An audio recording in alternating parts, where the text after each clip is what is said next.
E aí pessoal, tudo bem? Meu nome é Antônio Kozikoski, eu sou professor de Direito Constitucional e estou aqui para comentar uma decisão da Justiça Federal do Paraná que acabou reconhecendo pontos para um candidato que reprovou na segunda fase do exame de ordem, matéria Direito do Trabalho. Vou mostrar essa decisão para vocês, apenas resguardando o número do processo e o nome do autor a pedido do próprio. Mas evidentemente, se você precisar de um auxílio, quiser entender um pouco melhor essa situação, eu deixo aqui os meus contatos na descrição desse vídeo para que daí de forma mais discreta, íntima, privada, a gente possa conversar. Obviamente faço isso inclusive com a anuência da pessoa que conseguiu aquela decisão. Mas antes de a gente falar sobre essa decisão em si, eu queria apresentar para vocês algumas perguntas que sempre me trazem em matéria de judicialização de exame de ordem. A primeira é: quando eu posso entrar com ação para discutir a reprovação na segunda fase do exame de ordem? Também ação cabível ao mandado de segurança? Posso pedir uma liminar para já pedir a inscrição na OAB? E se a liminar cair, eu perco a OAB? As respostas para essas perguntas são muito importantes. Então tenha só um pouquinho de paciência e me acompanhe até o final deste vídeo, porque daí eu vou te mostrar tudo. Eu já gravei um vídeo parecido com esse no passado, mas estou fazendo até uma atualização aqui para inclusive mostrar essa decisão. E enquanto você espera também, coloca aí um like, se inscreve no canal. Com isso você não perde os vídeos de direito constitucional, que também sempre lanço por aqui, coisas relacionadas a exame de ordem, advocacia, enfim, creio que pode te ajudar o canal num determinado momento, tá legal? Bom, vamos lá. Quando eu posso, primeira pergunta, quando eu posso entrar com ação para discutir a reprovação na segunda fase do exame de ordem? Veja só, o Poder Judiciário tem um posicionamento que decorre do tema 485 do Supremo Tribunal Federal. Ao Poder Judiciário é vedado interferir no mérito do ato administrativo. O Poder Judiciário é vedado interferir nas escolhas da administração pública. Isso se aplica para concurso público, isso se aplica para exame de ordem, isso se aplica para revalida, isso se aplica para qualquer processo seletivo dessa natureza. Já ouvi comentários: então esse negócio aí, tema 485 é para concurso público, eu não estou fazendo concurso público.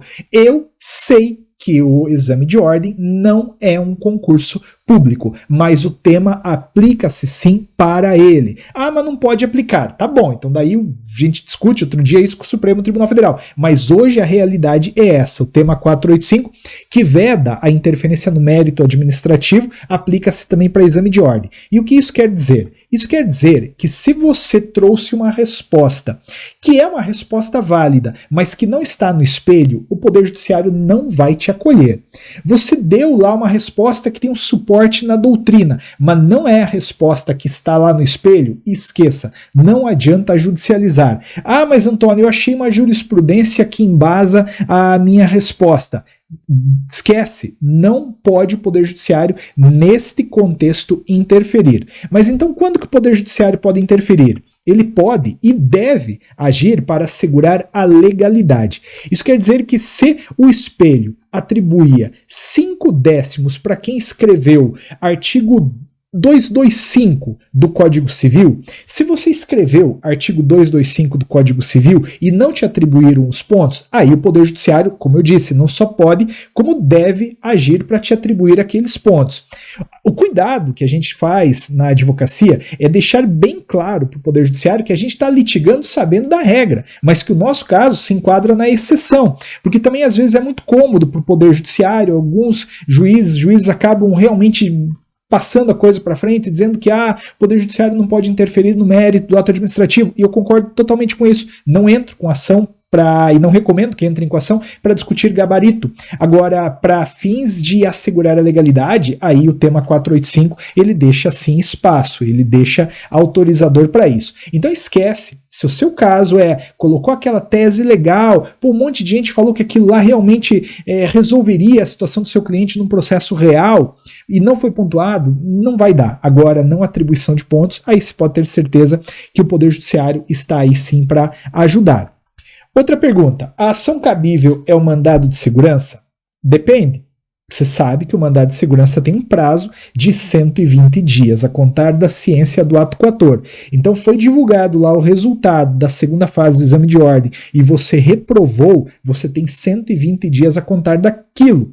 Não é dia útil, são 120 dias corridos, e se você perder esse prazo, você pode sim entrar com uma ação anulatória, só que aí a lógica é um pouco diferente. A ação anulatória, ela já tem honorários, se você perder. Ah, mas Antônio, eu sou beneficiário de justiça gratuita. Tudo bem, aí você não vai pagar honorários. Mas se você não conseguir comprovar a justiça gratuita, você vai ter que sim pagar honorários. Então, realmente recomendo que se você teve ali já a resposta da banca, né, negativa, que você comece a pensar no Poder Judiciário. Ressalvando uma coisa, eu também vou deixar um card aqui no final. Há uma regulamentação específica hoje da OAB abrindo a porta da ouvidoria e tem exemplo positivo na ouvidoria, tá? Talvez você tenha que fazer aí uma análise estratégica, tentar ir para a ouvidoria, não deu, acha que faz sentido, judicializa. Quer meter o pé na ouvidoria e ir direto para o judiciário? É uma possibilidade. Eu realmente não recomendo, mas é ainda assim uma possibilidade. De novo, quiser entender melhor a estratégia, você me procura aí no canal privado, tá legal? Mas, vamos lá. E liminar, Antônio? Posso pedir uma liminar para já pedir a inscrição na OAB? Veja, a liminar você pode pedir tanto no mandado de segurança quanto na ação anulatória. Quando você entra com uma ação, você aqui do direito sabe disso, você entra pedindo alguma coisa, só que esse alguma coisa pode demorar a acontecer porque o processo tem uma tramitação que é longa por natureza.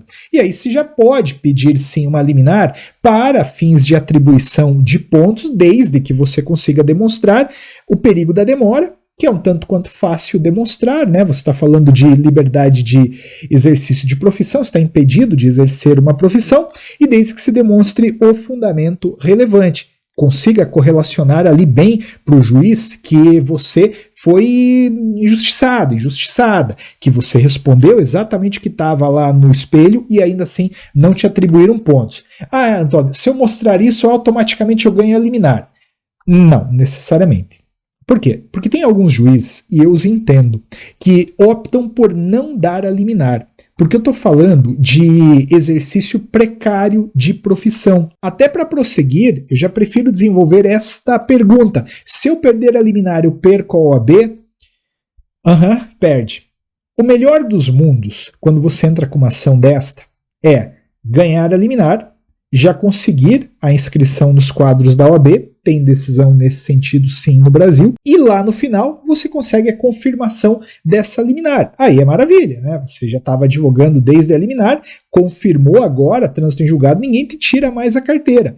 O problema é o seguinte, às vezes a pessoa ganha a liminar e perde ao final do processo, e aí, infelizmente, você vai perder a carteira. Ah, mas Antônio, tem aquela teoria do fato consumado. Ganhei a carteira, comecei a advogar, eu não posso ser agora privado de continuar na profissão. Era assim antigamente. Hoje o Supremo Tribunal Federal não admite mais a teoria do fato consumado. Ele admite assim muito excepcionalmente. Entende? O processo levou 20 anos, você ficou 20 anos advogando com a carteira provisória, né? Ou com a carteira definitiva com base numa ordem provisória. E aí caçam a decisão, mas é sacanagem, né?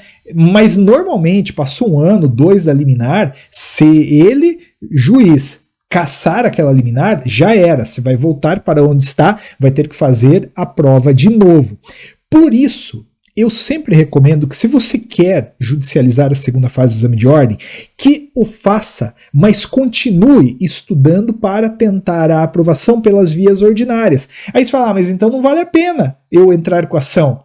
Veja, se você considerar que a ação te dá uma segunda chance, uma segunda possibilidade, talvez valha, mas obviamente a escolha é tua. Eu tô aqui só te orientando, trazendo um pouco para você o meu modo de enxergar as coisas, tá legal?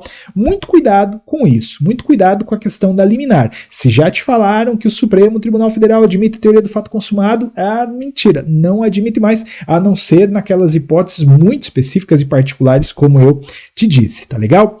Mas tá, Antônio, e aí? E o judiciário? Como é que ele está se posicionando? Bom, eu vou mostrar para vocês aqui agora, resguardando o nome do autor e o número do processo, uma decisão proferida aqui em Curitiba. Tá aí a decisão.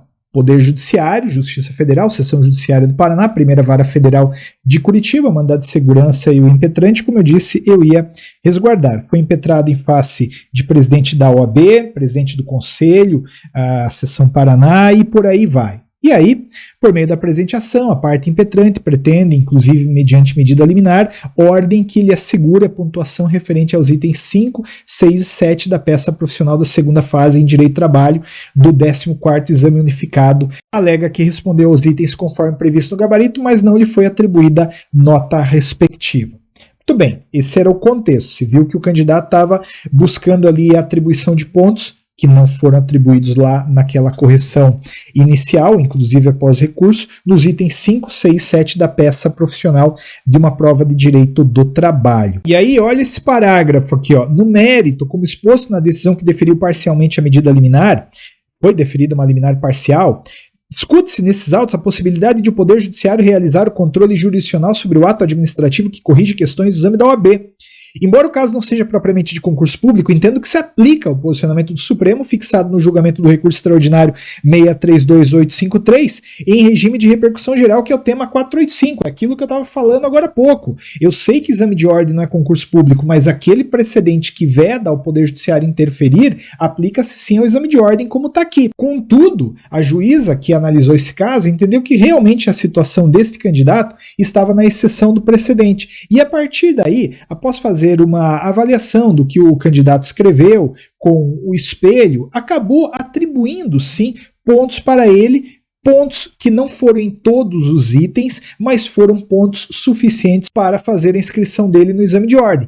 Então, eu já trago aqui, inclusive, o dispositivo que falou, ante o exposto, concedo parcialmente segurança nos termos do artigo 487.1 do CPC para reconhecer o direito do impetrante ao acréscimo de 0,30 pontos em sua prova prático-profissional do 34º Exame de Ordem, bem como sua aprovação no certame. Esta foi a sentença dada aqui na Justiça Federal de Curitiba.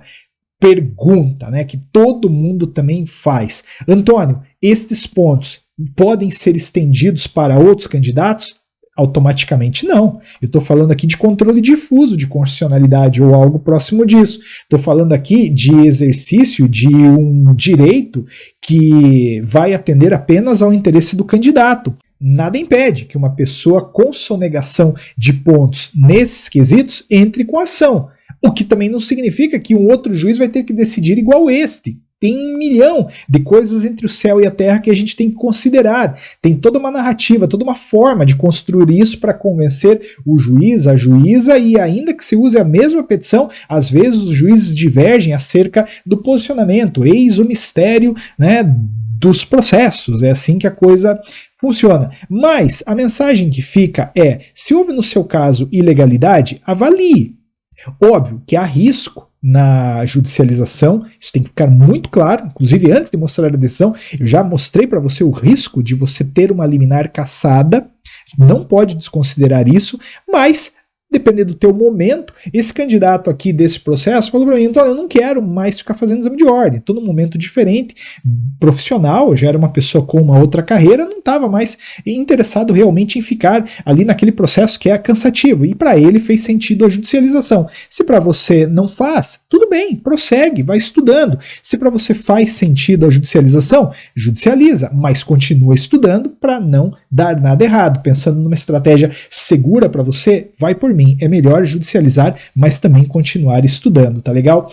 Espero que você tenha entendido. Se você gostou desse vídeo, se ele pode ajudar alguém, encaminha, né? Se inscreve aí também no canal, faz uma gentileza, é legal, isso dá uma força pra gente que tá aqui também se esforçando. De feriado, dia de finados, eu tô aqui gravando um vídeo para eventualmente te ajudar, tá legal? Obrigado, grande abraço, tudo de bom, nos vemos por aí.